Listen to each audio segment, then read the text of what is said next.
ಒಂದೇ ಕುಟುಂಬದಿಂದ MLA ಅಂದ್ರೆ ಇಲ್ಲಿರುವಂತ ಅಹಿಂದ ವರ್ಗದವರು ಏನು ಓಟ್ ಬಿಟ್ಟುವಂತ ಮಿಷಿನ್ ಅಂತ ತಿಳ್ಕೊಂಡಿದಾರ? ಇನ್ನು ಮುಂದೆ ಈ ಆಟ ನಾಟಕಗಳು ನಡೆಯಲ್ಲ. ಇಲ್ಲಿರುವಂತ ಅಲ್ಪಸಂಖ್ಯಾತರಿಗೆ ಅವರದೇ ಆದಂತ ಸ್ವಾಭಿಮಾನ ಇದೆ. ಯಾರೋ ಒಬ್ಬ ಬಾರಲ್ಲಿ ಕುಡಿದು ಅರೆಸ್ಟ್ ಆಗಿ ಬಾರ್ ಗರ್ಲ್ ಜೊತೆ ಹೊಡೆದಾಟ ಮಾಡ್ಕೊಂಡವನು ಬಂದು ಗಡ್ಡದ ಬಗ್ಗೆ ಮಾತಾಡ್ತಾನೆ, ಟೋಪಿಯ ಬಗ್ಗೆ ಮಾತಾಡ್ತಾನೆ. ಈ ಅಫ್ಸರ್ ಕೊಡ್ಲಿಪೇಟೆ ಕೂಡ ಗಡ್ಡ ಬಿಟ್ಟಿದ್ದಾನೆ, ಟೋಪಿ ಇಟ್ಟಿದ್ದಾನೆ. ಗಡ್ಡ ಬಿಟ್ಟು ಟೋಪಿ ಇಟ್ಟು ವಿಧಾನಸಭೆಗೆ ಹೋದ್ರೆ ಯಾರಿಗೂ ಅನ್ಯಾಯ ಮಾಡಲ್ಲ. ನಾನು ಚಾಲೆಂಜ್ ಮಾಡ್ತಾ ಇದ್ದೇನೆ. ಹೆಗಡೆ ನಗರದ ಒಂದು ನಿರಾಶ್ರಿತರ ಇಶ್ಯೂ ಆಗಿತ್ತು. ಯಾವ ಮಿನಿಸ್ಟರ್ ಬಂದಿದ್ರು, ಯಾವ ಮುಖ್ಯಮಂತ್ರಿ ಬಂದಿದ್ರು, ಆವಾಗ ನಿಮಗೆ ನೆನಪಿಲ್ಲದಂತ ದಾವಣಗೆರೆ ಈಗ ನೆನಪಾಗಿದೆಯಾ? ನಿಮಗೆ ದಮ್ ಇದ್ರೆ, ನಿಮಗೆ ತಾಕತ್ತಿದ್ರೆ ಈ ಕ್ಷೇತ್ರದ ಜನರ ಸಮಸ್ಯೆಗಳ ಬಗ್ಗೆ ನನ್ನೊಟ್ಟಿಗೆ ಡಿಬೇಟ್ ಮಾಡ್ತೀರಾ ನೀವು? ಯಾಕೆ ಸರ್ಕಾರಿ ಮಲ್ಟಿ ಸ್ಪೆಷಾಲಿಟಿ ಹಾಸ್ಪಿಟಲ್ ತರಲಿಲ್ಲ ಅಂತ ಹೇಳಿದ್ರೆ ಆ ಮಾಫಿಯಾ ಕೂಡ ಒಂದೇ ಕುಟುಂಬದ ಕಪಿಮುಷ್ಟಿಯಲ್ಲಿದೆ. ಮುಸಲ್ಮಾನ್ ಮುಖಂಡರುಗಳು ನನಗೆ ಹೇಳ್ತಾ ಇದ್ದದ್ದು ಸಮರ್ಥಿಯಲ್ಲಿದ್ದಾರೆ, ಅವ್ರನ್ನೇ ಗೆಲ್ಲಿಸ್ತೀವಿ ಸರ್. ಇದು ಕಾಂಗ್ರೆಸ್ಸಿನ ಜಾಯಮಾನನೇ ಇತ್ತು ಸರ್. ಸಮರ್ಥನ ಅಸಮರ್ಥನ ಜನರು ಡಿಸೈಡ್ ಮಾಡಿ, ನಾನು ಹೇಳಲ್ಲ. ಒಬ್ಬ ಆಟೋ ಡ್ರೈವರ್ನ ಸಮಸ್ಯೆಯನ್ನ ಯಾವತ್ತಾದ್ರೂ ಅರ್ಥಿದಾರ? 50 ಕೋಟಿಯ ಬಿಸ್ನೆಸ್ ಇದೆ ನನಗೆ, ಅದನ್ನ 100 ಕೋಟಿ ಹೇಗೆ ಮಾಡ್ಬೇಕಂತ ಚಿಂತೆ. ಈ ಅವಕಾಶವನ್ನ ಕೈ ಚೊಳ್ಕೊಂಡ್ರೆ ಇಲ್ಲಿ ಅಲ್ಪಸಂಖ್ಯಾತರು, ದಲಿತರು ಇನ್ನು 50 ವರ್ಷಗಳ ಕಾಲ ಇದೇ ಕುಟುಂಬದ ಗುಲಾಮತನಕ್ಕೆ ಹೋಗಬೇಕು. ಇಂಡಿಪೆಂಡೆಂಟ್ ಕ್ಯಾಂಡಿಡೇಟಿಗೆ ವೋಟ್ ಹಾಕಿದರೆ ಅದು ಬಿಜೆಪಿಗೆ ವೋಟ್ ಹಾಕ್ದಂಗೆ ಅಂತ ಹೇಳಿ ಸಿದ್ದರಾಮಯ್ಯ ಅವರು ಹೇಳಿದ್ದಾರೆ. ಸಿದ್ದರಾಮಯ್ಯನವರೇ, ನೀವು ಮುಖ್ಯಮಂತ್ರಿ ಆಗಿರುವಂತದ್ದು ಅಲ್ಪಸಂಖ್ಯಾತರ ಋಣದಲ್ಲಿ. ಅಲ್ಪಸಂಖ್ಯಾತರು ಇನ್ನೂ ಈ RSS, ಬಜರಂಗ ದಳ, ಬಿಜೆಪಿಗೆ ಹೆದರಿ ಜೀವನ ಮಾಡೋರಲ್ಲ. ಈ ಎಲೆಕ್ಷನ್ ನಾನ್ ಗೆಲ್ಲೋದ್ರಿಂದ ಕಾಂಗ್ರೆಸ್ಸಿನ ಗೌರ್ಮೆಂಟ್ ಏನ್ ಬಿದ್ದೋಗಲ್ಲ. ನಾನು ದಾಡಿ ಬಿಟ್ಟಿರ್ಬೋದು, ನಾನು ಟೋಪಿ ಇಟ್ಟಿರ್ಬೋದು, ಯಾವುದೇ ಸಮುದಾಯಕ್ಕೂ ಕೂಡ ಅನ್ಯಾಯ ಆಗ್ಲಿಕ್ಕೆ ನಾನು ಬಿಡಲ್ಲ ಸರ್. ಈ ಕಾರ್ಯಕ್ರಮದ ಪ್ರಾಯೋಜಕರು ವಿನಯ್ ಕುಮಾರ್ ತರೀಕೆರೆ, ಮಹಾಪ್ರಧಾನ ಕಾರ್ಯದರ್ಶಿ, ಬೆಂಗಳೂರು ಕೇಂದ್ರ ಲೋಕಸಭಾ ಕ್ಷೇತ್ರ, ಯುವ ಜನತಾ ದಳ. ಅಭಯಾನಲ್ಲಿ ಇವತ್ತಿನ ಗೋಲ್ಡ್ ಪ್ರೈಸ್ ಚೆಕ್ ಮಾಡಿದ್ಯಾ? ಇಲ್ಲ. ಅಭಯಾನಲ್ಲಿ ಗೋಲ್ಡ್ ಸೇಲ್ ಮಾಡು, ಗೋಲ್ಡ್ ಇಂಟ್ರೆಸ್ಟ್ ಸೇವ್ ಮಾಡು. 8861 600 600. ವೀಕ್ಷಕರೇ ನಮಸ್ಕಾರ, ನೀವು ನೋಡ್ತಾ ಇದ್ದೀರಾ ಹೆಲೋ ಹಿಂದೂ. ನಾನು ಸೈಯದ್ ಹಿದಾಯತ್. ದಾವಣಗೆರೆ ದಕ್ಷಿಣದಲ್ಲಿ ಚುನಾವಣೆಯ ಬಿಸಿ ದಿನೇ ದಿನೇ ಜಾಸ್ತಿ ಆಗ್ತಿದೆ. ಬಟ್ ಒಂದು ತಣ್ಣಗಿನ ವಾತಾವರಣದಲ್ಲಿ ಕೂತ್ಕೊಂಡಿದ್ದೀವಿ. ಬಟ್ ಚುನಾವಣೆ ಬಿಸಿ ಹಾಗೆ ಇದೆ. ನನ್ನ ಜೊತೆ ಅಫ್ಸರ್ ಕೊಡ್ಲಿಪೇಟೆ ಅವರು SDPI ಅಭ್ಯರ್ಥಿ ಜಾಯ್ನ್ ಆಗ್ತಿದ್ದಾರೆ. ಸರ್, ಕಾರ್ಯಕ್ರಮಕ್ಕೆ ಸ್ವಾಗತ. ಹೇಗಿದ್ದೀರಿ? ಏನಿದೆ ರೆಸ್ಪಾನ್ಸ್? ಏನಂತಾರೆ ಜನ? ದಾವಣಗೆರೆಯಲ್ಲಿ ಬೆಣ್ಣೆ ದೋಸೆ ತುಂಬಾ ಫೇಮಸ್. ಅದ್ರ ಜೊತೆ ಇಲ್ಲಿಯ ಬಿಸಿಲು ಕೂಡ ತುಂಬಾ ಫೇಮಸ್ ಆಗ್ತಾ ಇದೆ. ಒಂದು ಕಡೆ ಚುನಾವಣಾ ಕಾವು, ಇನ್ನೊಂದು ಕಡೆ ಸೂರ್ಯನ ಕಾವು. ದಿನೇ ದಿನೇ ಈ ಕ್ಷೇತ್ರದಲ್ಲಿ ಒಳ್ಳೆಯ ಫಲಿತಾಂಶ ಬರುವಂತ ನಿರೀಕ್ಷೆಗಳು ನನಗೆ ಹುಟ್ಟಿಸ್ತಾ ಇವೆ. ನಾನು ಇಲ್ಲಿಗೆ ಕಾಲಿಟ್ಟಿದ್ದ ದಿನದಿಂದಲೂ ಕೂಡ ಜನರು ಒಂದು ಪರ್ಯಾಯಕ್ಕಾಗಿ ಏನು ಹಾತೊರಿತಾ ಇದ್ರು, ಇವತ್ತು ಅವರಿಗೆ ಕ್ಲಿಯರ್ ಆಗಿದೆ. ಈ ಬಾರಿ ಒಂದು ಬದಲಾವಣೆಗೆ ಒಂದು ಪರ್ಯಾಯ, ಒಂದು ಶಕ್ತಿಯಾಗಿ SDPI ಗುರುತಿಸಿದ್ದಾರೆ. ಉತ್ತಮ ಪ್ರತಿಕ್ರಿಯೆ ವ್ಯಕ್ತ ಆಗ್ತಾ ಇದೆ. ಎಲ್ಲಿ ಹೋದ್ರೂ ಕೂಡ ಅವರು ನನಗೆ ಜ್ಯೂಸ್ ಕುಡಿಸ್ತಾ ಇದ್ದಾರೆ, ಟೀ ಕುಡಿಸ್ತಾ ಇದ್ದಾರೆ. ನಾನು ಟೀ ಕುಡಿಯೋ ಅಭ್ಯಾಸ ಇಲ್ಲ, ಆದ್ರೆ ಅವರು ಬೇಸರ ಆಗ್ಬಾರ್ದು, ದಾವಣಗೆರೆ ಜನರ ಹೃದಯವನ್ನ ನೋಯಿಸಬಾರ್ದು ಎಂಬ ಕಾರಣಕ್ಕೆ ಒಂದು ಸಿಪ್ಪು ನಾನು ಟೀಯನ್ನು, ಒಂದು ಸಿಪ್ಪು ಜ್ಯೂಸ್ ಅನ್ನು ಕುಡಿದು ಬಾಕಿ ಇದನ್ನ ನಮ್ಮ ಸಹೋದರರಿಗೆ ಟ್ರಾನ್ಸ್ಫರ್ ಮಾಡ್ತಾ ಇದ್ದೇನೆ ಸರ್. ಓಕೆ ಸರ್, ಒಂದು ಈ ಹೋರಾಟ ಏನಿದೆ ಇದು ಕಾಂಗ್ರೆಸ್ ಮೇಲಿನ ಆಕ್ರೋಶಕ್ಕಾಗಿ ನಡೀತಾ ಇರುವಂತಹ ಹೋರಾಟನ, ಅಥವಾ ಒಂದು ಫ್ಯಾಮಿಲಿಯ ಪ್ರತಿಷ್ಠೆಯನ್ನ ತೊಡೆದು ಹಾಕಬೇಕು ಅನ್ನೋ ಕಾರಣಕ್ಕೆ ನಡೀತಾ ಇರುವಂತಹ ಹೋರಾಟನ, ಅಥವಾ ದಾವಣಗೆರೆ ಮುಸಲ್ಮಾನರಲ್ಲೂ ಸ್ವಾಭಿಮಾನ ಇದೆ ಅಂತ ತೋರಿಸುವಂತಹ ಹೋರಾಟನ? ಹೀಗೆ ಸರ್, ದಾವಣಗೆರೆ ದಕ್ಷಿಣ ವಿಧಾನಸಭಾ ಕ್ಷೇತ್ರದಲ್ಲಿ 1.5 ಲಕ್ಷ ಅಹಿಂದ ಮತದಾರರಿದ್ದಾರೆ. ಇದು ಕೇವಲ ಮುಸಲ್ಮಾನರ ಪ್ರಶ್ನೆ ಅಲ್ಲ. ಇಲ್ಲಿ 29,000 ದಲಿತ ಮತದಾರರಿದ್ದಾರೆ. ಇವರೆಲ್ಲರ ಸ್ವಾಭಿಮಾನದ ಪ್ರಶ್ನೆ ಇದು. ಇದುವರೆಗೆ ಒಂದೇ ಕುಟುಂಬದಿಂದ ಮಿನಿಸ್ಟರು, ಒಂದೇ ಕುಟುಂಬದಿಂದ ಪಾರ್ಲಿಮೆಂಟೇರಿಯನ್, ಒಂದೇ ಕುಟುಂಬದಿಂದ MLA ಅಂದ್ರೆ ಇಲ್ಲಿರುವಂತ ಅಹಿಂದ ವರ್ಗದವರು ಏನು ಓಟ್ ಗುದ್ದುವಂತ ಮಿಷಿನ್ ಅಂತ ತಿಳ್ಕೊಂಡಿದಾರ. ಹಾಗಾಗಿ ಈ ಬಾರಿ ಅಹಿಂದ ವರ್ಗದ ಜನರಲ್ಲಿ ಒಂದು ನೋವು ಏನಿದೆ, ಅಂಡರ್ ಕರೆಂಟ್ ಏನಿದೆ, ಅದು ಈ ಬಾರಿ ಒಂದು SDPI ಮತವಾಗಿ ಪರಿಣಮಿಸ್ತದೆ. ಈಗಾಗಲೇ ನಿನ್ನೆ ರಾತ್ರಿ 20 ಜನರ ಒಳ ಮೀಸಲಾತಿ ನನ್ನ ದಲಿತ ಸಹೋದರರ ತಂಡ ದಾವಣಗೆರೆಗೆ ಪಾದಾರ್ಪಣೆ ಮಾಡಿದೆ. ನೆನ್ನೆ ನಾನು ಅವರಿಗೆ ಆತ್ಮೀಯ ಹೋಗಿ ರಿಸೀವ್ ಮಾಡಿಕೊಂಡೆ. ಇವತ್ತವರು 12 ಹಳ್ಳಿಗಳನ್ನು ಸುತ್ತಾಡ್ತಾ ಇದ್ದಾರೆ, ನನ್ನ ಪರವಾಗಿ ಕ್ಯಾನ್ವಾಸ್ ಮಾಡ್ತಾ ಇದ್ದಾರೆ. ಯಾಕಂದ್ರೆ ಅವರು ನಿರ್ಣಯ ತಗೊಂಡಿದ್ದಾರೆ ಬೆಂಗಳೂರಲ್ಲಿ ಕಾಂಗ್ರೆಸ್ ಸೋಲ್ಬೇಕು ಅಂತೇಳಿ. ಕಾಂಗ್ರೆಸ್ ಸೋಲ್ಬೇಕಂತ ಹೇಳಿದ್ರೆ ಈ ಕ್ಷೇತ್ರದಲ್ಲಿ ಕಾಂಗ್ರೆಸ್ ಅನ್ನ ಸೋಲಿಸುವಂತ ಶಕ್ತಿ ಇರುವಂತದ್ದು SDP ಅಂತೇಳಿ ಅವರೇ ಸರ್ವೆ ಮಾಡಿದ್ದಾರೆ. ನಾನು ಒಳ ಮೀಸಲಾತಿ ಹೋರಾಟಕ್ಕಾಗಿ ಉಡುಪಿಯಿಂದ ಬೆಳಗಾವಿಯವರಿಗೆ ಪಾದಯಾತ್ರೆ ಮಾಡಿದ್ದೇನೆ. 4 ಕೇಸ್ ಹಾಕಿಸ್ಕೊಂಡಿದ್ದೇನೆ ನಾನು. ಅವರು ಅದನ್ನು ಗುರುತಿಸಿದ್ದಾರೆ. ಹಾಗಾಗಿ ಆ ಮತಗಳು ನನಗೆ ಸರ್ಪ್ರೈಸ್ ಆಗಿ ಬರ್ತಾ ಇದೆ. ಮತ್ತು ಈ ಕ್ಷೇತ್ರದಲ್ಲಿ ಈ ಸ್ವಾಭಿಮಾನಕ ಒಂದು ಮತಗಳೇನಿವೆ ಅದು SDP ಬರ್ತಾ ಇದೆ. ಗೆಲುವು ಗ್ಯಾರಂಟಿ ಸರ್. ಬಟ್ ಈ ಸ್ವಾಭಿಮಾನದಲ್ಲಿ ಒಗ್ಗಟ್ಟಿಲ್ಲ ಅನ್ನೋದು ನೋಡಿ, ಚುನಾವಣೆ ಅಂತ ಹೇಳಿದ್ರೆ ಇವತ್ತಿದ್ದ ಒಂದು ಸಿಚುವೇಶನ್ ನಾಳೆ ಇರಲ್ಲ, ನಿನ್ನೆ ಇದ್ದಿದ್ದು ನಾಡಿದಿರಲ್ಲ. 3 ಜನ ಸ್ವತಂತ್ರ ಅಭ್ಯರ್ಥಿಗಳು ನನ್ನ ಪರವಾಗಿ ಬೆಂಬಲ ಕೊಟ್ಟಿದ್ದಾರೆ.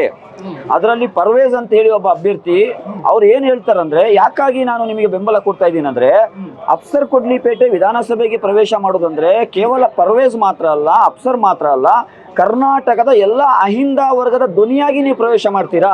ನಿಮ್ಮನ್ನ ನಾವು ವಿಧಾನಸಭೆಯಲ್ಲಿ ನೋಡ್ಬೇಕಂತ ನಮಗೆ ಆಸೆ ಆಗಿದೆ. ಸ್ವತಂತ್ರ ಅಭ್ಯರ್ಥಿಗಳು 3 ಜನರು ನನಗೆ ಸಪೋರ್ಟ್ ಮಾಡಿದ್ದಾರೆ. ಇನ್ನೂ 2-3 ದಿನದಲ್ಲಿ ಇನ್ನೊಂದು 2-3 ಬ್ರೇಕಿಂಗ್ ನ್ಯೂಸ್ ಕೂಡ ಬರ್ಲಿಕ್ಕಿದೆ. ಬಟ್ ದಾವಣಗೆರೆ ಮುಸಲ್ಮಾನರು ಶಾಮನೂರ್ ಫ್ಯಾಮಿಲಿಗೆ ಇರುವಂತ ಲಾಯಲಿಟಿನ ಬಿಟ್ಕೊಡ್ತಿಲ್ಲ ಅಂತ. ಅದು ನೋಡಿ ಸರ್, ಒಂದು ಟೈಮ್ ಇರುತ್ತೆ ಎಲ್ಲದಕ್ಕೂ, ಒಂದು ಮಿತಿ ಅಂತ ಇರ್ತದೆ. ಎಷ್ಟು ಅವರು ಆ ಬಗ್ಗೆ ಕನ್ಸರ್ನ್ ಇದ್ರು. ಲಾಸ್ಟ್ ಟೈಮ್ ಎಲೆಕ್ಷನ್ ಅಲ್ಲಿ ಶಾಮನೂರ್ ಶಿವಶಂಕರಪ್ಪನವರು ಸ್ವತಃ ಹೇಳಿದ್ರು, ಮುಂದಿನ ಬಾರಿ ಈ ಕ್ಷೇತ್ರದಲ್ಲಿ ಅಲ್ಪಸಂಖ್ಯಾತರಿಗೆ ನಾನು ಕೊಡಬೇಕು ಎಂಬ ಅಂತ ಭಾಷೆ ಇದೆ ಅಂತ ಹೇಳಿ. ಆ ಮಾತನ್ನಾದ್ರೂ ಉಳಿಸ್ಕೊಂಡ್ರ ಈ ಬಾರಿ ಮತ್ತೆ ಅದೇ ಒಂದು ಹಣೆಗೆ ಜೇನು ನೆಕ್ಕಿಸುವಂತ ಮಾತನಾಡ್ತಾ ಇದಾರಲ್ಲ. ಇನ್ನು ಮುಂದೆ ಈ ಆಟ ನಾಟಕಗಳು ನಡೆಯಲ್ಲ. ಇಲ್ಲಿರುವಂತ ಅಲ್ಪಸಂಖ್ಯಾತರಿಗೆ ಅವರದೇ ಆದಂತ ಸ್ವಾಭಿಮಾನ ಇದೆ. ಯಾರೋ ಒಬ್ಬ ಬಾರಲ್ಲಿ ಕುಡಿದು ಅರೆಸ್ಟ್ ಆಗಿ ಬಾರ್ಗಲ್ ಜೊತೆ ಹೊಡೆದಾಟ ಮಾಡ್ಕೊಂಡವನು ಬಂದು ಅಲ್ಪಸಂಖ್ಯಾತ ಸಮುದಾಯದ ಅತ್ಯುನ್ನತ ನಾಯಕರಾದ ಜಹನಾಬೆ ಮೊಹಮ್ಮದ್ ಮುಸ್ತಫಾ ಸಲ್ಲಲ್ಲಾಹು ಅಲೈಹಿ ವಸಲ್ಲಂ ರವರ ಗಡ್ಡದ ಬಗ್ಗೆ ಮಾತಾಡ್ತಾನೆ, ಟೋಪಿಯ ಬಗ್ಗೆ ಮಾತಾಡ್ತಾನೆ. ಇಲ್ಲಿಯ ಅಲ್ಪಸಂಖ್ಯಾತರಿಗೆ ಸ್ವಾಭಿಮಾನ ಇಲ್ವಾ ಸರ್? ಇದಕ್ಕೆ ತಕ್ಕ ಉತ್ತರವನ್ನ ಇವರು ಕಳಿಸ್ತಾರೆ. ಈ ಅಫ್ಸರ್ ಕೊಡ್ಲಿಪೇಟೆ ಕೂಡ ಗಡ್ಡ ಬಿಟ್ಟಿದ್ದಾನೆ, ಟೋಪಿ ಇಟ್ಟಿದ್ದಾನೆ. ಆದರೆ ಅಫ್ಸರ್ ಕೊಡ್ಲಿಪೇಟೆ ಗಡ್ಡ ಬಿಟ್ಟು ಟೋಪಿ ಇಟ್ಟು ವಿಧಾನಸಭೆಗೆ ಹೋದ್ರೆ ಯಾರಿಗೂ ಅನ್ಯಾಯ ಮಾಡಲ್ಲ, ಎಲ್ಲ ಸಮುದಾಯದವರಿಗೂ ನ್ಯಾಯವನ್ನ ಕೊಡ್ತಾನೆ ಅಂತ ಹೇಳಿ ನಾನು ಹೇಳಲಿಕ್ಕೆ ಬಯಸ್ತಾ ಇದ್ದೇನೆ. ಒಂದು ವೇಳೆ ನಾನು ವಿಧಾನಸಭೆಗೆ ಪ್ರವೇಶಿಸಿ ವಿಧಾನಸಭೆಯಲ್ಲಿ ಯಾರಾದರೂ ಈ ಗಡ್ಡ ಮತ್ತು ಟೋಪಿಗೆ ಏನಾದರೂ ಅವಹೇಳನ ಮಾಡಿದ್ರೆ MLA ಸೀಟನ್ನ ಬಿಟ್ಟು ನಾನು ಬರ್ಲಿಕ್ಕೆ ತಯಾರಿದ್ದೇನೆ ಹೊರತು ಈ ಗಡ್ಡ ಟೋಪಿಗೆ ಬಗ್ಗೆ ಅವಹೇಳನಕಾರಿ ಮಾತನ್ನ ಕೇಳಲಿಕ್ಕೆ ನಾನು ತಯಾರಿಲ್ಲ. ಹಾಗಾಗಿ ಇಲ್ಲಿಯ ಜನರಿಗೆ ಸ್ವಾಭಿಮಾನ ಇದೆ. ಆ ಸ್ವಾಭಿಮಾನದ ಉತ್ತರವನ್ನ ಬ್ಯಾಲೆಟ್ ಮುಖಾಂತರ ಕೊಡ್ತಾರೆ. ಬಟ್ ಎಲ್ಲೋ ಒಂದು ಕಡೆ ಸ್ವಾಭಿಮಾನದ ಕಿಚ್ಚು ಬಹಳ ಕಡಿಮೆ ಆಗ್ತಾ ಇದೆ, ಡೇ ಬೈ ಡೇ ಕ್ಷೀಣಿಸ್ತಾ ಇದೆ. ಎಲ್ಲ ಕಡೆಗಳಲ್ಲೂ ಇರುವಂತಹ ಮುಖಂಡರುಗಳನ್ನ, ಮುಸ್ಲಿಂ ನಾಯಕರುಗಳನ್ನ ಇಡೀ ಕಾಂಗ್ರೆಸ್ ಸರ್ಕಾರ ಸೇರಿಕೊಂಡು ಅವ್ರನ್ನ ಶಾಂತವಾಗಿರುವಂತೆ ನೋಡ್ಕೊಳ್ತಾ ಇದೆ ಅಂತ ಹೇಳ್ತಿದ್ದಾರೆ. ನೋಡಿ, ಇವತ್ತು SDP ಏನು ಬೆಳವಣಿಗೆ, SDP ವ್ಯಕ್ತವಾಗ್ತಾ ಇರುವಂತ ಜನಬೆಂಬಲವನ್ನ ನೋಡಿ ಕರ್ನಾಟಕದ ಇಡೀ ಕ್ಯಾಬಿನೆಟ್ ದಾವಣಗೆರೆಯಲ್ಲಿ ಠಿಕಾಣೆ ಹೂಡಿದೆ. ಇದು ಏನನ್ನ ಸೂಚಿಸುತ್ತೆ ಅಂತ ಹೇಳಿದ್ರೆ SDP ಭಯ ಎಷ್ಟಿದೆ ಅಂತ ನೋಡಿ. ನಾವು ಹೇಳ್ತಾ ಇದ್ದೇವೆ ನೀವು ಭಯ ಪಡಬೇಡಿ, ನಿಮಗೆ ಅಭಯವನ್ನ ನೀಡ್ತೇವೆ. ನಾನು ಚಾಲೆಂಜ್ ಮಾಡ್ತಾ ಇದ್ದೇನೆ, ಇಡೀ ಮಂತ್ರಿಮಂಡಲ ನೀವು ಇವತ್ತು ಬಂದಿದ್ದೀರಲ್ಲ ದಾವಣಗೆರೆಗೆ, ಇಲ್ಲೇ ನಿಮ್ಮ ಹತ್ತಿರದಲ್ಲಿ ಹೆಗಡೆ ನಗರದ ಒಂದು ನಿರಾಶ್ರಿತರ ಇಶ್ಯೂ ಆಗಿತ್ತು. ಯಾವ ಮಿನಿಸ್ಟರ್ ಬಂದಿದ್ರು, ಯಾವ ಮುಖ್ಯಮಂತ್ರಿ ಬಂದಿದ್ರು, ಆವಾಗ ನಿಮ್ಗೆ ನೆನಪಿಲ್ಲದಂತ ದಾವಣಗೆರೆ ಈಗ ನೆನಪಾಗಿದೆಯಾ? ಈಗಲೂ ನಾನು ಚಾಲೆಂಜ್ ಮಾಡ್ತೇನೆ, ಈ ಕಾಂಗ್ರೆಸ್ ಪಕ್ಷದ ಮಂತ್ರಿ ಮಂಡಲಕ್ಕೆ ಮತ್ತು ಅಭ್ಯರ್ಥಿಗೆ ನಿಮಗೆ ದಮ್ ಇದ್ರೆ, ನಿಮಗೆ ತಾಕತ್ತಿದ್ರೆ ಈ ಕ್ಷೇತ್ರದ ಜನರ ಸಮಸ್ಯೆಗಳ ಬಗ್ಗೆ ನನ್ನೊಟ್ಟಿಗೆ ಡಿಬೇಟ್ ಮಾಡ್ತೀರಾ ನೀವು? ನನ್ನೊಂದು ಪ್ರಶ್ನೆ. ಆ ಬಗ್ಗೆ ನೀವು ಡಿಬೇಟ್ ಮಾಡೋದಾದ್ರೆ ನಾನು ಇವತ್ತು ತಯಾರಿದ್ದೇನೆ. ಇಲ್ಲಿಯ ಜನರ ಬಗ್ಗೆ ನಾನು ಹೇಳ್ತಿರುವಂತದ್ದು, ಇಲ್ಲಿ ಒಂದು ಮಲ್ಟಿ ಸ್ಪೆಷಾಲಿಟಿ ಹಾಸ್ಪಿಟಲ್ ಇಲ್ಲ, ಒಂದು ಎಲ್ಲಿದೆ ಪ್ರೈವೇಟ್ ಇದೆ. ಇಲ್ಲಿ 2 ಮಾಫಿಯಾಗಳಿದೆ, ಒಂದು ಎಜುಕೇಶನ್ ಮಾಫಿಯಾ, ಒಂದು ಹೆಲ್ತ್ ಮಾಫಿಯಾ. ಇಲ್ಲಿರುವಂತ ಬಡವರು ಒಂದು ಸಿಸರಿನ್ ಡೆಲಿವರಿ ಮಾಡಬೇಕಾದ್ರೆ ಪ್ರೈವೇಟ್ ಹಾಸ್ಪಿಟ್ಲಿಗೆ ರೆಫರ್ ಮಾಡ್ತಾರೆ. 40,000 ರಿಂದ 50,000 ರೂಪಾಯಿ ಕೊಡಬೇಕು. ಒಬ್ಬ ಆಟೋ ಡ್ರೈವರ್ ಒಂದು ವರ್ಷದಲ್ಲಿ 50,000 ಬ್ಯಾಂಕ್ ಬ್ಯಾಲೆನ್ಸ್ ಇರಲ್ಲ. ಅವನು ಸಾಲ ಸೋಲ ಮಾಡಿ ಡೆಲಿವರಿ ಮಾಡಿಸ್ತಾನೆ, ಮತ್ತೆ ಅದನ್ನ ತೀರಿಸಲಿಕ್ಕೆ 1 ವರ್ಷ ಮತ್ತೆ ದುಡಿಬೇಕು. ಯಾಕೆ ಸರ್ಕಾರಿ ಮಲ್ಟಿ ಸ್ಪೆಷಾಲಿಟಿ ಹಾಸ್ಪಿಟಲ್ ತರಲಿಲ್ಲ ಅಂತ ಹೇಳಿದ್ರೆ ಆ ಮಾಫಿಯಾ ಕೂಡ ಒಂದೇ ಕುಟುಂಬದ ಕಪಿಮುಷ್ಟಿಯಲ್ಲಿದೆ. ಹಾಗಾಗಿ ಅಫ್ಸರ್ ಕೊಡ್ಲಿಪೇಟೆ ಈ ಮತದಾರರಲ್ಲಿ ಮತ್ತು ಯಾವ ಕ್ಯಾಬಿನೆಟ್ ಬಂದು ಇಲ್ಲಿ ಠಿಕಾಣೆ ಹೊಡಿದೆಯಲ್ಲ, ನಿಮಗೆ ಏನಾದ್ರೂ ಕನಿಷ್ಠ ಈ ಕ್ಷೇತ್ರದ ಜನರ ಬಗ್ಗೆ ಕಾಳಜಿ ಇದ್ರೆ, ಯಾರು ಇಲ್ಲಿ ಯಾವುದೋ ಒಂದು ಕಾರಣಕ್ಕೆ ನೀವು ಹೇಳಿದ ಫ್ಯಾಕ್ಟರ್ ಏನಿದೆ ಆ ಫ್ಯಾಕ್ಟರಿಗೆ ಒಂದು ಇಲ್ಲಿ ಟುಕಾಣಿ ಹೊಡಿದ್ದಾರೆ. ಇಲ್ಲಿ ಯಾರು ದಡ್ರಿಲ್ಲ ಸರ್, ದಾವಣಗೆರೆಯ ಜನರು ದುಡಿದು ತಿನ್ನೋಂಥವ್ರು. ಆ ನಾಯಕರು ಆ ರೀತಿ ಇರ್ಬೋದು, ಇಲ್ಲಿರುವಂತ ಮತದಾರರು ಯಾರು ಕೂಡ ಸ್ವಾಭಿಮಾನವನ್ನ ಅಡವಿಟ್ಟು ಈ ಬಾರಿ ಮತ್ತೆ ಕಾಂಗ್ರೆಸ್ಗೆ ವೋಟ್ ಹಾಕ್ತಾರೆ ಅಂತ ನನಗೆ ಅನ್ಸೋದಿಲ್ಲ. ಒಂದು ಬದಲಾವಣೆ ಈ ಬಾರಿ ಬಂದೇ ಬರುತ್ತೆ. ಬಟ್ ತುಂಬಾ ಜನ ಮುಸಲ್ಮಾನ್ ಮುಖಂಡರುಗಳು ನನಗೆ ಹೇಳ್ತಾ ಇದ್ದದ್ದು, ಈ ಬಾರಿ ಇಲ್ಲ ಅಂತಂದ್ರೆ 2028ಕ್ಕೆ ನಮಗೆ ಟಿಕೆಟ್ ಕೊಡ್ತಾರಂತೆ, ಹಾಗಾಗಿ ನಾವು ಶಾಮನೂರು ಸಮರ್ಥಿ ಏನಿದ್ದಾರೆ ಅವ್ರನ್ನೇ ಗೆಲ್ಲಿಸ್ತೀವಿ, ತಪ್ಪೇನಿಲ್ಲ ಅಂತ. ಸರ್, ಇದು ಕಾಂಗ್ರೆಸ್ಸಿನ ಜಾಯಮಾನನೇ ಇಷ್ಟು ಸರ್. ಚಾಕ್ಲೇಟು, ಬಿಸ್ಕೆಟು, ಕ್ಯಾಡ್ಬೆರಿಗಳನ್ನ ಕೊಟ್ಟು ಕೊಟ್ಟು ಕೊಟ್ಟು ಕಾಂಗ್ರೆಸ್ ಇನ್ನೂ ಪಾಠ ಕಲೀಲಿಲ್ಲ. ಯಾರಾದ್ರೂ ಒಂದು ಸಾಮಾನ್ಯ 10-15 ವರ್ಷದ ಯುವಕನಿಗೆ ಕೇಳಿ ನೋಡಿ, 24 ವರ್ಷದ ಬೆಳ್ಳಿ ಸ್ಪೂನ್ ನಲ್ಲಿ, ಚಿನ್ನದ ಸ್ಪೂನ್ ನಲ್ಲಿ ಬ್ರೇಕ್ಫಾಸ್ಟ್ ಮಾಡುವಂತಹ ಅಸಮರ್ಥನ ಜನರು ಡಿಸೈಡ್ ಮಾಡಲಿ, ನಾನು ಹೇಳಲ್ಲ. ಒಬ್ಬ ಆಟೋ ಡ್ರೈವರ್ನ ಸಮಸ್ಯೆಯನ್ನ ಯಾವತ್ತಾದ್ರೂ ಅರ್ತಿದಾರಾ? ಅವರು ಬೆಳಿಗ್ಗೆ ಎದ್ರೆ 50 ಕೋಟಿಯ ಬಿಸ್ನೆಸ್ ಇದೆ ನನಗೆ, ಅದನ್ನ 100 ಕೋಟಿ ಹೇಗೆ ಮಾಡ್ಬೇಕಂತ ಚಿಂತೆ. ಆದ್ರೆ ಅಫ್ಸರ್ ಕುಡ್ಲಿಪೇಟೆ ಬಡವರ ಮನೆಯಿಂದ ಬಂದವನು, ರೈತರ ಮನೆಯಿಂದ ಬಂದವನು, ಈ ಜನರೊಟ್ಟಿಗೆ ಎದ್ದು ಬಿದ್ದು ಹೋರಾಟ ಮಾಡಿ ಜೈಲಿಗೆ ಹೋಗಿ ಬಂದವನು, ಸುಳ್ಳು ಕೇಸ್ ಹಾಕಿಸ್ಕೊಂಡವನು. ನಾನು ಬೆಳಿಗ್ಗೆ ಎದ್ರೆ ಆಲೋಚನೆ ಮಾಡೋದು ಏನ್ ಗೊತ್ತಾ, ಈ ದಾವಣಗೆರೆಯಲ್ಲಿರುವಂತ ನಮ್ಮ ಈ ಯುವಕ, ಇವನು ಇಂಜಿನಿಯರ್ ಆಗ್ಬೇಕಂದ್ರೆ ಇವನಿಗೆ ಯಾವ ಎಜುಕೇಶನ್ ಸಿಗ್ಬೇಕು, ಅವನು ಡಾಕ್ಟರ್ ಆಗ್ಬೇಕಂದ್ರೆ ಅವನಿಗೆ ಯಾವ ಸ್ಕೂಲ್ ನಲ್ಲಿ ಅಡ್ಮಿಷನ್ ಮಾಡಿಸ್ಬೇಕು, ಇದು ಅಫ್ಸರ್ ಕುಡ್ಲಿಪೇಟೆಯ ಚಿಂತೆ. ಹಾಗಾಗಿ ಇಲ್ಲಿರುವಂತ ಜನರು ಯಾವ ಅಭ್ಯರ್ಥಿ ಸಮರ್ಥನೋ ಅಸಮರ್ಥನೋ ಅಂತೇಳಿ ಈಗಾಗಲೇ ಡಿಸೈಡ್ ಮಾಡಿದ್ದಾರೆ. ನಾನು ಎಲ್ಲೋದ್ರೂ ಕೂಡ ಒಂದು ಸ್ಲೋಗನ್ ಇಲ್ಲಿ ಹರಿದಾಡ್ತಾ ಇದೆ ಸರ್, ಅಭಿ ನಹಿ ತೋ ಕಭಿ ನಹಿ. ಇದರ ಅರ್ಥ ಏನಂದ್ರೆ, ಒಂದು ವೇಳೆ ಈ ಬಾರಿ ಈ ಅವಕಾಶವನ್ನ ಕೈ ಚೊಲ್ಕೊಂಡ್ರೆ ಇಲ್ಲಿ ಅಲ್ಪಸಂಖ್ಯಾತರು, ದಲಿತರು ಇನ್ನು 50 ವರ್ಷಗಳ ಕಾಲ ಇದೇ ಕುಟುಂಬದ ಗುಲಾಮತನಕ್ಕೆ ಹೋಗ್ಬೇಕು. ಹಾಗಾಗಿ ಈ ಬಾರಿ ಮತದಾರರು ಜಾಗೃತರಾಗಿದ್ದಾರೆ, ಒಂದು ಒಳ್ಳೆಯ ತೀರ್ಮಾನವನ್ನ ಮಾಡ್ತಾರೆ ಎಂಬಂತ ಭರವಸೆ ಇದೆ. ಬಟ್ ಈ ಹೋರಾಟದ ಲಾಭವನ್ನ ತುಂಬಾ ಜನ ಪಡ್ಕೊಂಡ್ರು ಸರ್. ತುಂಬಾ ಜನ ನಾವು ಈ ಹೋರಾಟದ ನೇತೃತ್ವ ವಹಿಸ್ತೀವಿ ಅಂತ ಬಂದವರೆಲ್ಲ ಯಾವುದೋ ಒಂದು ನಿಗಮ ಮಂಡಳಿ ಅಧ್ಯಕ್ಷ ಸ್ಥಾನಕ್ಕೋ ಮತ್ತೊಂದಕ್ಕೋ ಸೋಲ್ಡ್ ಔಟ್ ಆಗಿಬಿಟ್ರು. ಪೈಲ್ವಾನರು ಅಂತ ಬಂದವರೆಲ್ಲ ಪುಕ್ಕಲನ ರೀತಿಯಲ್ಲಿ ಓಡಿ ಹೋದ್ರು ಅಂತ ಜನ ಟೀಕೆ ಮಾಡ್ತಿದ್ದಾರೆ. ಹೇಗೆ ಕನ್ವೆ ಮಾಡಿಸ್ತೀರಿ ಇದನ್ನ ಜನರಿಗೆ? ಸರ್, ಮುಖಂಡರನ್ನೇ ಯಾಕೆ ಅವ್ರು ಹೇಳಿದ್ದನ್ನೇ ಕೇಳ್ಕೊಂಡು ಯಾಕೆ ಹೋಗ್ತಾರೆ ನಿಮ್ ಜನ? ಸರ್, ನನ್ನ ವಿಚಾರದಲ್ಲಿ ಅವರವರ ಏನೇನು ಸಮಸ್ಯೆ ಇತ್ತು ಆ ಭಗವಂತನೇ ಬಲ್ಲ. ಇಲ್ಲಿರುವಂತಹ ಕಾಮನ್ ಪೀಪಲ್ಸ್ ಯಾರಿದ್ದಾರೆ, ಮತದಾರರು ಯಾರಿದ್ದಾರೆ, ಅವರು ಈ ಗಂಡ ಹೆಂಡತಿ ಜಗಳದಲ್ಲಿ ಕೂಸು ಬಡವಾಯ್ತಂತೆ. ಇವರಿಗೆ ಬೇಕಾಗಿ ಇವರ ಹಿಂದೆ ಜಂಡೆ ಜೈಕಾರ ಕೂತ್ಕೊಂಡು ಈ ಕ್ಷೇತ್ರದಲ್ಲಿ ಅಭಿವೃದ್ಧಿ ಅನ್ನೋದು ಮರೀಚಿಕೆ ಆಗಿದೆ. ಇನ್ನು ಇವರು ಆ ನಾಯಕರ ಹಿಂದೆ ಹೋಗಲ್ಲ, ಇವರು ಸ್ವಾಭಿಮಾನದ ರಾಜಕಾರಣ ಮಾಡ್ತಾರೆ. ಯಾಕಂದ್ರೆ ನಾನು ಹೇಳ್ತಾ ಇರುವಂತದ್ದು, ಈ ಕ್ಷೇತ್ರದಲ್ಲಿ ಅಭಿವೃದ್ಧಿ ಆಗ್ಬೇಕಂದ್ರೆ ನಾವು ಪರ್ಯಾಯ ರಾಜಕೀಯ ಶಕ್ತಿಯನ್ನ ನಾವು ಹೊರಗಡೆ ತರಲೇಬೇಕು. ಆ ಪರ್ಯಾಯವಾಗಿ SDP ಬಂದಿದೆ. ನಾನು ಮಾತು ಕೊಡ್ತಾ ಇರುವಂತದ್ದು, ಒಂದೇ ₹1 ಭ್ರಷ್ಟಾಚಾರ ನಾನು ಮಾಡಲ್ಲ, ನನ್ನ ಕುಟುಂಬಕ್ಕಾಗಿ ನಾನು ಆಸ್ತಿ ಮಾಡಲ್ಲ, ನನ್ನ ಫ್ಯಾಮಿಲಿಗಾಗಿ ನಾನು ಏನೂ ಬಂಡವಾಳವನ್ನು ಹಾಕಲ್ಲ. ಆದರೆ 4.5 ಲಕ್ಷ ಕೋಟಿ ರೂಪಾಯಿಯ ಬಜೆಟ್ ತಯಾರಾಗುತ್ತಲ್ಲ, ಆ ಬಜೆಟ್ ಅಲ್ಲಿ ದಾವಣಗೆರೆ ದಕ್ಷಿಣ ವಿಧಾನಸಭಾ ಕ್ಷೇತ್ರದ ಪಾಲು ಏನಿದೆ ಅದನ್ನ ನಾನು ಟೇಬಲ್ ಗುದ್ದಿ ನಿಮ್ಮ ಪಾಲನ್ನ ತಂದು ಈ ಕ್ಷೇತ್ರಕ್ಕೆ ನಾನು ಕೊಡ್ತೇನೆ ಎಂಬಂತ ಭರವಸೆಯನ್ನ ನಾನು ಕೊಡ್ತೇನೆ. ಇಂಡಿಪೆಂಡೆಂಟ್ ಕ್ಯಾಂಡಿಡೇಟ್ಗೆ ವೋಟ್ ಹಾಕಿದರೆ ಅದು ಬಿಜೆಪಿಗೆ ವೋಟ್ ಹಾಕ್ದಂಗೆ ಅಂತ ಹೇಳಿ ಸಿದ್ದರಾಮಯ್ಯ ಅವರು ಹೇಳ್ತಾರೆ. ಸಿದ್ದರಾಮಯ್ಯನವರೇ, ನಿಮಗೆ ನೆನಪಿದೆಯಾ ಅಥವಾ ಮರ್ತೋಗಿದ್ದೀರಾ ಗೊತ್ತಿಲ್ಲ, ಬಿಫೋರ್ ಲಾಸ್ಟ್ ಈ ಕರ್ನಾಟಕದಲ್ಲಿ ಬಿಜೆಪಿ ಅಧಿಕಾರಕ್ಕೆ ಬಂದಿತ್ತಲ್ಲ, ಆಗ ಯಾರು ಅಲ್ಪಸಂಖ್ಯಾತರು ತಂದಿದ್ದಲ್ಲ ಬಿಜೆಪಿಯ ಅಧಿಕಾರಕ್ಕೆ, ಕಾಂಗ್ರೆಸ್ಸಿನ 17 ಶಾಸಕರು ನಾಯಿ, ನರಿ, ಕುರಿ, ಕೋಳಿಗಳು ಬಿಕರಿ ಆಗ್ತಾವಲ್ಲ ಮಾರ್ಕೆಟ್ ಅಲ್ಲಿ, ಆ ರೀತಿ ಬಾಂಬೆಯ ರೆಸಾರ್ಟ್ ನಲ್ಲಿ ಹೋಗಿ ಬಿಕರಿಯಾಗಿ ಕಾಂಗ್ರೆಸ್ಸಿನ 17 ಶಾಸಕರೇ ಬಿಜೆಪಿ ಸರ್ಕಾರ ತಂದಿದ್ದು. ಇದು ಮರ್ತೋಗಿದ್ದೀರಾ ಸಿದ್ದರಾಮಯ್ಯನವರೇ? ಸಿದ್ದರಾಮಯ್ಯನವರ ಆಪ್ತ ವಲಯದವರು, ಶಿಷ್ಯರು. ಸಿದ್ದರಾಮಯ್ಯನವರೇ, ಈ ಆಟ ನಡೆಯಲ್ಲ. ನೀವು ಮುಖ್ಯಮಂತ್ರಿ ಆಗಿರುವಂತದ್ದು ಅಲ್ಪಸಂಖ್ಯಾತರ ಋಣದಲ್ಲಿ. ನಿಮಗೆ ವೋಟ್ ಹಾಕಿದ್ರೆ ಬಿಜೆಪಿಗೆ ಹೋಗುತ್ತೆ ಅನ್ನೋ ರೀತಿಯಲ್ಲಿ ಕನ್ವೆ ಆಗ್ತಾ ಇದೆ. ಮತ್ತು ಇನ್ನೊಂದು ರಾಂಗ್ ಅಸಂಪ್ಷನ್ ಏನು ಅಂತಂದ್ರೆ, ಇಲ್ಲಿ ಬಿಜೆಪಿ ಗೆದ್ದು ಬಿಟ್ರೆ ರಾಜ್ಯದಲ್ಲಿ ಸರ್ಕಾರನೇ ಬಿದ್ದೋಗುತ್ತೆ ಅನ್ನುವಂತ ಒಂದು ತಪ್ಪು ಕಲ್ಪನೆಯನ್ನ, ತಪ್ಪು ಗ್ರಹಿಕೆಯನ್ನ ಜನರವರೆಗೂ ತಲುಪಿಸುವ ಪ್ರಯತ್ನ ಷಡ್ಯಂತ್ರಗಳು ನಡೀತಾ ಇದೆ. ಇದನ್ನ ಹೇಗೆ ತೊಡೆದು ಹಾಕ್ತೀರಿ? ಈ ಪೊಲಿಟಿಕಲ್ ಲಿಟ್ರೇಸಿ ಎಲ್ಲಿರಲ್ಲ ಅಲ್ಲಿ ಇಂಥ ಮಾತುಗಳು ಕೇಳಿ ಬರ್ತದೆ. ಅಫ್ಸರ್ ಕುಡ್ಲಿಪೇಟೆ 17 ವರ್ಷದಿಂದ ಆಕ್ಟಿವ್ ಪೊಲಿಟಿಕ್ಸ್ ನಲ್ಲಿದ್ದಾನೆ. ನೀವು SDP ಅಭ್ಯರ್ಥಿಗೆ ಬಟನ್ ಒತ್ತಿದ್ರೆ ಅದು ಬಿಜೆಪಿಗೆ ಹೇಗೆ ಲಾಭ ಆಗುತ್ತೆ? ಲಾಜಿಕ್ ಎಲ್ಲಿದೆ? SDP ಬಟನ್ ಒತ್ತಿದ್ರೆ SDP ಅಭ್ಯರ್ಥಿ ಗೆಲ್ತಾನೆ. ಈ ಕಾನ್ಫಿಡೆನ್ಸ್, ಇದು ಪಾಸಿಟಿವ್ ಪೊಲಿಟಿಕ್ಸ್. ಈ ಬಿಜೆಪಿ ಬಿಜೆಪಿಯ ಗುಮ್ಮವನ್ನ ತೋರಿಸುವಂತದ್ದು ಅದು ಒಂದ ಕಾಲ ಮುಗ್ದೋಯ್ತು ಸರ್. ಅದು 1947, ಇದು 2026. ಅಲ್ಪಸಂಖ್ಯಾತರು ಇನ್ನೂ ಈ RSS, ಬಜರಂಗ ದಳ, ಬಿಜೆಪಿಗೆ ಹೆದರಿ ಜೀವನ ಮಾಡೋರಲ್ಲ. ಅವರ ಬಾಹುಗಳಲ್ಲೂ ಕೂಡ ಶಕ್ತಿ ಇದೆ. ಯಾರು ಕೂಡ ತನ್ನ ಸ್ವಾಭಿಮಾನ ಮಾಡ್ಕೊಂಡು ಬದುಕು ಮಾಡೋರಿಲ್ಲ. ನೀನಂದ್ರೆ ನಿನ್ನಪ್ಪ ಅನ್ನುವಂತ ಕಾಲ. ಒಂದು ಸಣ್ಣ ಮಗುವು ಕೂಡ give respect and take respect. ನೀವು ಅವರಿಗೆ ಯಾವ ರೀತಿ ಗೌರವ ಕೊಡ್ತೀರಾ ಅದೇ ರೀತಿ ರಿಟರ್ನ್ ಗೌರವ ಸಿಗುತ್ತೆ. ಇವತ್ತು SDP ಹೇಳ್ತಾ ಇದೆ ಸ್ವಾಭಿಮಾನದ ಬದುಕನ್ನ ಬದುಕಿದ್ರೆ ಹುಲಿ, ಸಿಂಹ, ಚಿರತೆಗಳಾಗಿ ಬದುಕಿ, ನಾಯಿ, ನರಿ, ಕುರಿ, ಕೋಳಿಗಳ ಹಾಗೆ ಬದುಕಬೇಡಿ. ಇದು ನನ್ನ ಮಾತಲ್ಲ, ಬಾಬಾ ಸಾಹೇಬ್ರವರ ಮಾತು. ಶಹೀದ್ ಮಿಲ್ಲತ್ ಟಿಪ್ಪು ಸುಲ್ತಾನ್ ರವರು ಹುತಾತ್ಮರಾದಂತ ಮೇ 4ನೇ ತಾರೀಕು ರಿಸಲ್ಟ್ ಬರ್ತಾ ಇರೋದು. ಶಹೀದ್ ಮಿಲ್ಲತ್ ಟಿಪ್ಪು ಸುಲ್ತಾನ್ ರವರು ಅವರ ಇಡೀ ಜೀವಮಾನದಲ್ಲಿ ಬ್ರಿಟಿಷರ ಮುಂದೆ ಮಂಡಿ ಉರಲಿಲ್ಲ. ಅವರು ತನ್ನ 2 ಮಕ್ಕಳನ್ನ ಅಡ ಇಟ್ಟು ಹೋರಾಟ ಮಾಡಿದ್ದಾರೆ. ಯಾವಕ್ಕಾಗಿ? ಈ ದೇಶಕ್ಕಾಗಿ, ಈ ರಾಜ್ಯಕ್ಕಾಗಿ, ಇಲ್ಲಿಯ ಜನರಿಗಾಗಿ. ಅದೇ ಶಹೀದ್ ಮಿಲ್ಲತ್ ಟಿಪ್ಪು ಸುಲ್ತಾನ್ ರಕ್ತ ನನ್ನ ಮೈಯಲ್ಲೂ ಕೂಡ ಹರಿತಾ ಇರೋದು. ನಾವು ಕೂಡ ಸ್ವಾಭಿಮಾನದ ರಾಜಕಾರಣ ಮಾಡಿ ತೋರಿಸುವ. ಅಫ್ಸರ್ ಕೊಡ್ಲಿಪೇಟೆ ಒಬ್ಬ ವ್ಯಕ್ತಿಯಲ್ಲ, ಇಡೀ ಅಹಿಂದ ವರ್ಗದ ಧ್ವನಿಯಾಗಿ ನಾನು ಈ ಬಾರಿ ಚುನಾವಣಾ ಕಣದಲ್ಲಿದ್ದೇನೆ. ಒಂದು ಅವಕಾಶ ನನಗೆ ನೀವು ಕೊಡಿ. ಎಲ್ಲರಿಗೂ ನೀವು ನೋಡಾಗಿದೆಯಲ್ಲ, ಒಂದು ಅವಕಾಶ ನನಗೆ ಕೊಡಿ.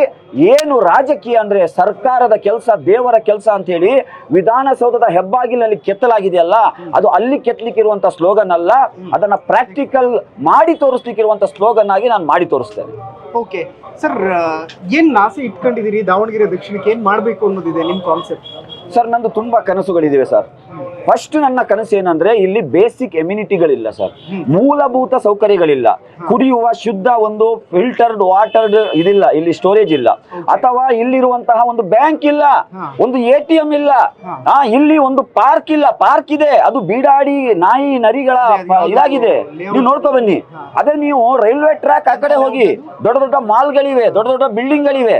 ಇಲ್ಲಿರುವಂತವ್ರು ಏನು ಪ್ರಾಣಿಗಳ ಸರ್? ಇಲ್ಲಿರುವಂತವ್ರು ಜನರಲ್ವಾ? ನನ್ನ ಕನಸು ಇಲ್ಲಿಯ ಬೇಸಿಕ್ ಎಮ್ಯುನಿಟೀಸ್ಗೆ ಫಸ್ಟ್ ಪ್ರಿಯಾರಿಟಿ ಕೊಡ್ತೇನೆ. ಸೆಕೆಂಡ್ ಪ್ರಿಯಾರಿಟಿ ಇಲ್ಲಿರುವಂತ ಯುವಕರು ಯಾರಿದ್ದಾರೆ ಅವರು ಉತ್ತಮವಾದ ಎಜುಕೇಶನ್ ಅವರಿಗೆ ಸಿಕ್ಬೇಕು.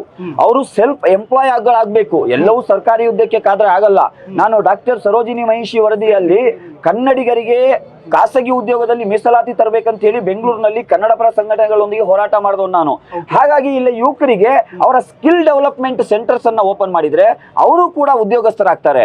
ಇವತ್ತು ಟೆಕ್ನಾಲಜಿ ಯುಗ, ಇವತ್ತು IT ಕಂಪನಿಗಳು ರಾಜ್ಯಕ್ಕೆ ದಂಡೋಪತಂಡವಾಗಿ ಬರ್ತಾ ಇದೆ. ಯಾಕೆ ದಾವಣಗೆರೆಗೂ ಕೂಡ IT ಅನ್ನ ತರಬಾರ್ದು? ಈ ನನ್ನ ಆಲೋಚನೆ. ಯಾಕಂದ್ರೆ ಇದು ಸೆಂಟ್ರಲ್ ಕರ್ನಾಟಕ. ನನ್ನ ಅನಿಸಿಕೆಯಲ್ಲಿ ದಾವಣಗೆರೆ ಕ್ಯಾಪಿಟಲ್ ಆಫ್ ಕರ್ನಾಟಕ ಆಗ್ಬೇಕಾಗಿತ್ತು ನೋಡಿದ್ರೆ, ಯಾಕಂದ್ರೆ ಸೆಂಟ್ರಲ್ ಹಾರ್ಟ್ ಆಫ್ ಕರ್ನಾಟಕ ಇರುವಂತದ್ದು. ಎನಿವೆ ಈ ಭಾಗದಲ್ಲಿ ಹೌದು ಏರ್ಪೋರ್ಟ್ ಬರುತ್ತೆ ಅಂತ ಹೇಳ್ತಾ ಇದ್ದಾರೆ. ಅದು ಕೂಡ ನಾರ್ತಿಗೆ ಹಾಕ್ತಾರ ನೋಡ್ಬೇಕು. ಯಾಕಂದ್ರೆ ಸೌತ್ ಅಲ್ಲಿ ತುಂಬಾ ಜಾಗ ಇದೆ. ಅದನ್ನಾದ್ರೂ ತಂದ್ರೆ ಕನಿಷ್ಠ ಸ್ವಲ್ಪ ಡೆವಲಪ್ ಆಗ್ತದೆ. ಹೋಟೆಲ್ಸ್ ಗಳು ಬರ್ತವೆ, ಲಾಡ್ಜಸ್ ಗಳು ಬರ್ತವೆ, ಟೂರಿಸಂ ಬೆಳೆಯುತ್ತೆ, ಟ್ಯಾಕ್ಸಿ ಡ್ರೈವರ್ ಗಳು ಜೀವನ ಮಾಡ್ಕೊಳ್ತಾರೆ. ಈ ರೀತಿ ನಮ್ಮ ತುಂಬಾ ಕನಸುಗಳಿವೆ. ನಾನು ಆ ಕನಸುಗಳನ್ನ ನನಸು ಮಾಡ್ಬೇಕಾದ್ರೆ ಒಮ್ಮೆ ಈ ಭಾಗದ ಜನರು ನನಗೆ ಆಶೀರ್ವಾದ ಮಾಡಬೇಕು. ಇದು ನನ್ನ ಆಸೆ. ನಿಮ್ಮನ್ನ ಯಾಕೆ ನಂಬಬೇಕು, ಯಾಕೆ ವೋಟ್ ಹಾಕಬೇಕು ಅಂತ ನೋಡಿ. ಈ ಬಾರಿ ಜನ ಅಫ್ಸರ್ ಕೊಡ್ಲಿಪೇಟೆನ ಅವ್ರನ್ನ ಯಾವತ್ತು ನೋಡೇ ಇಲ್ಲ, ನಾವು ಹೊರಗಿಂದ ಬಂದ್ಬಿಟ್ಟವ್ರಂತೆ, ಹಂಗಂತೆ ಹಿಂಗಂತೆ ಅಂತ. ಈ ಗುಮ್ಮ ಜಾಸ್ತಿ ಜನ ಬಿಡ್ತಾ ಇದ್ದಾರೆ, ಅದಕ್ಕೊಂದು ಕ್ಲಾರಿಟಿ ಸರ್. ಅಫ್ಸರ್ ಕೊಡ್ಲಿಪೇಟೆ ಕರುನಾಡ ಮಗ, ಕರ್ನಾಟಕದ ಮಣ್ಣಿನ ಮಗ. ಕಳೆದ 25 ವರ್ಷದಿಂದ ನಾನು ಎಲ್ಲಾ ಸಮುದಾಯದ ಜನರ ಸಮಸ್ಯೆಯನ್ನ ಕೈಗೆತ್ತಿಕೊಂಡು ಹೋರಾಟ ಮಾಡಿದ್ದೇನೆ. ದಾವಣಗೆರೆ ನನ್ನ ಹೃದಯದಲ್ಲಿದೆ. ಯಾಕೆ ಗೊತ್ತಾ? 2005ನೇ ಇಸವಿಯಲ್ಲಿ ನಾನು ಬಾಬಾ ಬುಡನ್ಗಿರಿಯಲ್ಲಿ ದತ್ತಪೀಠವನ್ನ ಮಾಡ್ಬೇಕೆಂಬಂತಹ ಕೋಮುವಾದಿಗಳ ಹುನ್ನಾರದ ವಿರುದ್ಧ ಫಸ್ಟ್ ಟೈಮ್ ಅರೆಸ್ಟ್ ಆದಾಗ ಗೌರಿ ಲಂಕೇಶ್ ಒಟ್ಟಿಗೆ ಈ ದಾವಣಗೆರೆಯ 2 ಯುವಕರಲ್ಲಿಗೆ ಬಂದಿದ್ರು. ನಾನು ಆಗ್ಲೇ ಈ ದಾವಣಗೆರೆ ಬಗ್ಗೆ ಆಕರ್ಷಿತನಾದೆ. ಏನಪ್ಪಾ ಅಂತ ಒಂದು ಆಕ್ಟಿವಿಸಮ್, ಸೌಹಾರ್ದತೆ ಆಕ್ಟಿವಿಸಮ್ ಇಲ್ಲೂ ಇದೆಯಾ ಅಂತ ಹೇಳಿ ಅಲ್ಲಿಂದ ಕಂಟಿನ್ಯೂ 8 ವರ್ಷಗಳ ಕಾಲ ದಾವಣಗೆರೆ ಜಿಲ್ಲಾ ಉಸ್ತುವಾರಿಯಾಗಿ ನಾನು ಕೆಲಸ ಮಾಡಿದ್ದೇನೆ. ಹೆಗಡೆ ನಗರದ ವಿಚಾರ ಇರ್ಬೋದು, ಆಜಾದ್ ನಗರದಲ್ಲಿ ನೆರೆ ಬಂದಾಗ, ಮನೆಗಳು ಮುಳುಗಡೆ ಆದಾಗ ಅಲ್ಲಿನ ವಾಲಂಟಿಯರ್ ಕೆಲಸ ಇರ್ಬೋದು, SIR ನ ಮ್ಯಾಪಿಂಗ್ ಪ್ರಕ್ರಿಯೆಯಲ್ಲಿ ಇರ್ಬೋದು, NRC CAA ಹೋರಾಟಗಳಲ್ಲಿರ್ಬೋದು, ಪ್ರತಿಯೊಂದು ಹೋರಾಟದಲ್ಲೂ ದಾವಣಗೆರೆ ನನ್ನ ಹೃದಯದಲ್ಲಿದೆ. ಇಲ್ಲಿ ಪ್ರತಿ ಗಲ್ಲಿಯಲ್ಲಿ ನಾನಿದ್ದೇನೆ. ಯಾರೋ ರಾಹುಲ್ ಗಾಂಧಿ ಅಮೇಠಿಯಿಂದ ವಯನಾಡಿಗೆ ಬರ್ತಾನೆ, ಮಲಯಾಳಂನ ಒಂದು ಅಕ್ಷರ ಬರಲ್ಲ. ಅಫ್ಸರ್ ಕೊಡ್ಲಿಪೇಟೆ ಈ ರಾಜ್ಯದ ಮಣ್ಣಿನ ಮಗ. ನನ್ನ ಇಡೀ ಕರ್ನಾಟಕವೇ ನನ್ನ ಮನೆ. ನಾನು ಮನೆಯಲ್ಲಿ ಟೈಮ್ ಕೊಡೋದು ಬಹಳ ಕಡಿಮೆ ಸರ್. ಮ್ಯಾಕ್ಸಿಮಮ್ ಜನರ ಸಮಸ್ಯೆಯಲ್ಲಿ ನಾನು ಇರ್ತೇನೆ.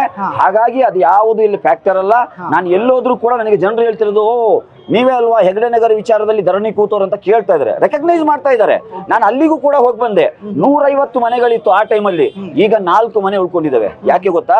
ಕರೆಂಟ್ ಇಲ್ಲ, ನೀರಿಲ್ಲ, ಚರಂಡಿ ಇಲ್ಲ. ಮತ್ತೆ ಇನ್ನೊಂದು ಸುಳ್ಳು ವಿಚಾರ ಇಲ್ಲಿ ಹರಿದಾಡ್ತಾ ಇದೆ. ಒಂದು ವೇಳೆ ಅಫ್ಸರ್ ಕೊಡ್ಲಿಪೇಟೆ ಗೆದ್ದು ಬಿಟ್ರೆ 2,000 ರೂಪಾಯಿ ಏನ್ ಬರ್ತಾ ಇದೆ ಅದು ನಿಂತೋಗುತ್ತೆ ಗ್ಯಾರಂಟಿ ಅಂತ ಹೇಳಿ.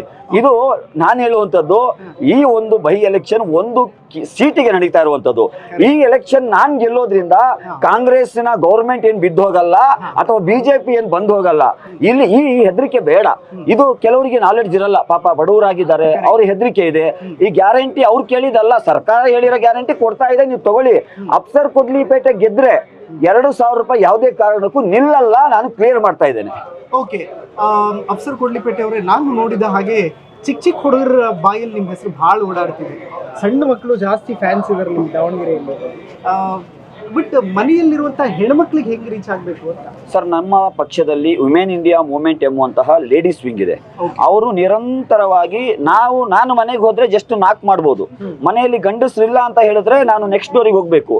ನಮ್ಮ ಲೇಡೀಸ್ ವಿಂಗ್ ಆಗಲ್ಲ, ಮನೆಯ ನಾಕ್ ಮಾಡಿ ಕಿಚನ್ ಹೊರಗೆ ಹೋಗಿ ಕ್ಯಾಂಪೇನ್ ಮಾಡ್ತಾ ಇದ್ದಾರೆ. ಹಾಗಾಗಿ ಪ್ರತಿ ಮಕ್ಕಳು ಮನೆಯಲ್ಲಿ ಇರ್ತಾರಲ್ಲ, ಅವ್ರು ಕೇಳಿದ್ದಾರೆ. ನನಗೆ ತುಂಬಾ ಮಕ್ಕಳು ಟಿವಿಯಲ್ಲಿ ನೋಡಿರ್ತಾರೆ ನನ್ನ ಸ್ಪೀಚಸ್, ಡಿಬೇಟ್ ಅನ್ನ. ಈಗ ಬರ್ಬೇಕಾದ್ರೆ ಸೆಲ್ಫಿ ಕ್ಲಿಕ್ಕಿಸ್ಕೊಡ್ತಾ ಇದ್ದಾರೆ. ಪಾಪ ಆ ಮಕ್ಕಳಿಗೆ ಟೈಮ್ ಕೊಡ್ಲಿಕ್ಕೆ ಆಗ್ತಾ ಇಲ್ಲ ನನಗೆ. ಯಾಕೆ ಗೊತ್ತಾ?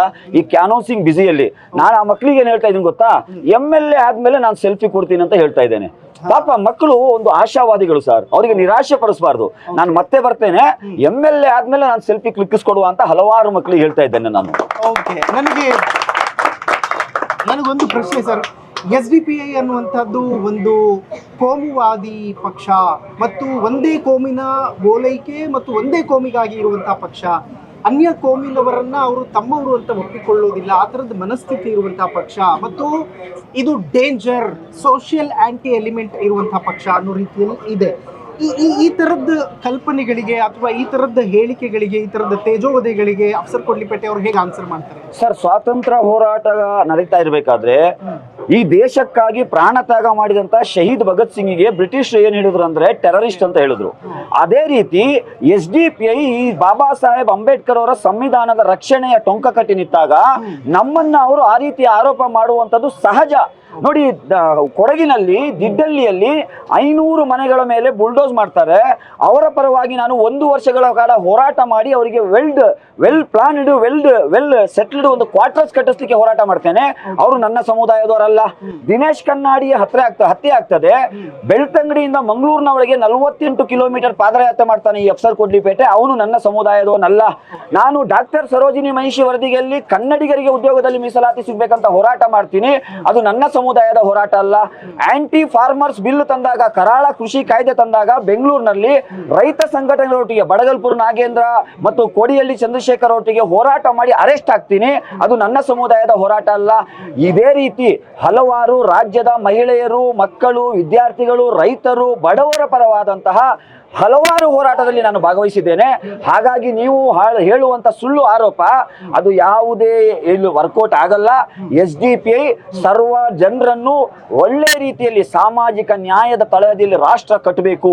ಬಾಬಾ ಸಾಹೇಬ್ ಅಂಬೇಡ್ಕರ್ ಅವರ ಸಮಾಜ ನಿರ್ಮಾಣ, ಶಹೀದ್ ಮಿಲ್ಲತ್ ಟಿಪ್ಪು ಸುಲ್ತಾನ್ ಅವರ ಸಾಮಾಜಿಕ ನ್ಯಾಯದ ತಳಹದಿಯಲ್ಲಿ ರಾಷ್ಟ್ರ ನಿರ್ಮಾಣ ನಮ್ಮ ಕನಸಾಗಿದೆ. ಹಾಗಾಗಿ ನಾವು ಯಾರಿಗೂ ಕೂಡ, ನಾನು ದಾಡಿ ಬಿಟ್ಟಿರ್ಬೋದು, ನಾನು ಟೋಪಿ ಇಟ್ಟಿರ್ಬೋದು, ಯಾವುದೇ ಸಮುದಾಯಕ್ಕೂ ಕೂಡ ಅನ್ಯಾಯ ಆಗ್ಲಿಕ್ಕೆ ನಾನು ಬಿಡಲ್ಲ ಸರ್. ನನ್ನ ಸಮುದಾಯ ಮಾತ್ರ ಅಲ್ಲ, ಯಾವುದೇ ಸಮುದಾಯಕ್ಕೆ ಅವರ ನ್ಯಾಯವನ್ನ ಕೊಡಿಸುವಂತವನು ಇದೇ ದಾಡಿ ಮತ್ತು ಇದೇ ಟೋಪಿ ಬಿಟ್ಟಿರುವಂತ ಅಫ್ಸರ್ ಕೊಡ್ಲಿಪೇಟೆ ಅಂತ ಹೇಳಲಿಕ್ಕೆ ನಾನು ಬಯಸ್ತೇನೆ. ಓಕೆ, ಫೈನಲಿ ಸರ್, ಈ ಹೋರಾಟವನ್ನ ಇವತ್ತು ಇಡೀ ರಾಜ್ಯದ ಮುಸಲ್ಮಾನರು ನೋಡ್ತಾ ಇದ್ದಾರೆ. ಒಂದು ವೇಳೆ ದಾವಣಗೆರೆ ಮುಸಲ್ಮಾನರು ಕಾಂಗ್ರೆಸ್ ಜೊತೆ ನಿಂತ್ಕೊಂಡ್ರೆ ಅಥವಾ ಸಮರ್ಥ ಜೊತೆ ನಿಂತ್ಕೊಂಡ್ರೆ ಇದನ್ನ ಏನಂತ ಕನ್ಸಿಡರ್ ಮಾಡ್ಬೇಕು ಹೇಳ್ಬೇಕು? ನೋಡಿ ಸರ್, ಇತಿಹಾಸದಲ್ಲಿ ಹಲವಾರು ಘಟನೆಗಳು ನಡೆದು ಹೋಗಿದೆ. 250 ವರ್ಷಗಳ ಹಿಂದೆ ಒಂದು ವೇಳೆ ಶಹೀದ್ ಮಿಲ್ಲತ್ ಟಿಪ್ಪು ಸುಲ್ತಾನ್ ರವರು ಬ್ರಿಟಿಷರಿಗೆ ಮಂಡಿ ಊರಿದ್ದಿದ್ರೆ ಇವತ್ತು ಅವರ ಹೆಸರು ಇರ್ತಾ ಇತ್ತಾ? ಇಲ್ಲ. ಯಾಕೆ? ಅವ್ರು ಯಾವತ್ತು ರಾಜಿ ಮಾಡಲಿಲ್ಲ, ರಾಜಿ ರಹಿತ ಹೋರಾಟ ಮಾಡಿದ್ರು. ಇವತ್ತು ದಾವಣಗೆರೆಯ ದಕ್ಷಿಣ ವಿಧಾನಸಭಾ ಕ್ಷೇತ್ರದ ಮತದಾರರು ನೀವು ನೆನಪಿಡಬೇಕು, ಇಡೀ ದೇಶದ ಕಣ್ಣು ನಿಮ್ಮತ್ತ ನೆಟ್ಟಿದೆ. ನೀವು ಒಂದು ವೇಳೆ ರೈಟ್ ತೀರ್ಮಾನ ತಗೊಂಡ್ರೆ ಇತಿಹಾಸದಲ್ಲಿ ನಿಮ್ಮ ಹೆಸರು ದಾಖಲಿಸಲ್ಪಡ್ತದೆ. ಯಾಕೆಂದ್ರೆ ಈ ಸೋಕಾಲ್ಡ್ ಜಾತ್ಯತೀತ ಪಕ್ಷಗಳು ಅಲ್ಪಸಂಖ್ಯಾತರು ದಲಿತರನ್ನ ವೋಟ್ ಬ್ಯಾಂಕ್ ಆಗಿ ಮಾತ್ರ ವೋಟ್ ಗುದ್ದುವ ಮೆಷನ್ ಆಗಿ ಏನು ಯುಟಿಲೈಸ್ ಮಾಡಿದ್ದು ಇಷ್ಟು ವರ್ಷ, ಇದಕ್ಕೆ ತಕ್ಕ ಪಾಠ ಕಲಿಸಿದೀವಿ ಅಂತ ಹೇಳಿ ನಿಮ್ಮನ್ನ ಇತಿಹಾಸದಲ್ಲಿ ನೆನಪಿಸ್ಕೊಳ್ತಾರೆ. ಒಂದು ವೇಳೆ ಈ ಬಾರಿ ನೀವು ಈ ಕೆಲಸವನ್ನ ಮಾಡಲಿಲ್ಲ ಅಂತ ಹೇಳಿದ್ರೆ, ಇಲ್ಲ, ದಾವಣಗೆರೆ ದಕ್ಷಿಣ ವಿಧಾನಸಭಾ ಕ್ಷೇತ್ರಗಳ ಜನರು ಇನ್ನೊಂದು ವಿಚಾರಕ್ಕೆ ನೆನಪು ಮಾಡುವಂತರು ಆಗ್ತಾರೆ. ಅದಕ್ಕೆ ಈ ಬಾರಿ ಅವಕಾಶ ಕೊಡಬೇಡಿ. ಮತದಾನ ನಿಮ್ಮ ಹಕ್ಕು. ಇದು ಅನ್ನದಾನ, ರಕ್ತದಾನಕ್ಕಿಂತ ಶ್ರೇಷ್ಠವಾದ ದಾನ. ಇದನ್ನ ಆಮಿಷಗಳಿಗೆ ಮಾರ್ಕೊಳ್ಬೇಡಿ. ಯಾರೋ ಒಂದು ಸುಳ್ಳು ಭರವಸೆ ಕೊಡ್ತಾರೆ, ಅದಕ್ಕೆ ಮಾರ್ಕೊಳ್ಬೇಡಿ. ಅಫ್ಸರ್ ಕೊಡ್ಲಿಪೇಟೆಯ ಪರವಾಗಿ ನೀವು ಮತವನ್ನ ದಾನ ಮಾಡಿದ್ರೆ ನಿಮ್ಮ ಋಣವನ್ನ ತೀರಿಸಲಿಕ್ಕೆ ನಾನು ಕೆಲಸ ಮಾಡ್ತೀನಿ ಅಂತ ಹೇಳಲಿಕ್ಕೆ ಬಯಸ್ತೇನೆ.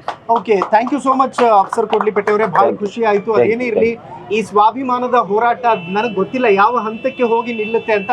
ಈಗಾಗಲೇ ಬೇರೆ ಬೇರೆ ಕಡೆಗಳಲ್ಲಿ ಓಡಾಡ್ತಿದ್ದಾಗ ಜಾಸ್ತಿ ಜನ ಒಪಿನಿಯನ್ ಚೇಂಜ್ ಆಗ್ತಾ ಇದೆ ಅಂತ ಅನಿಸ್ತಾ ಇತ್ತು.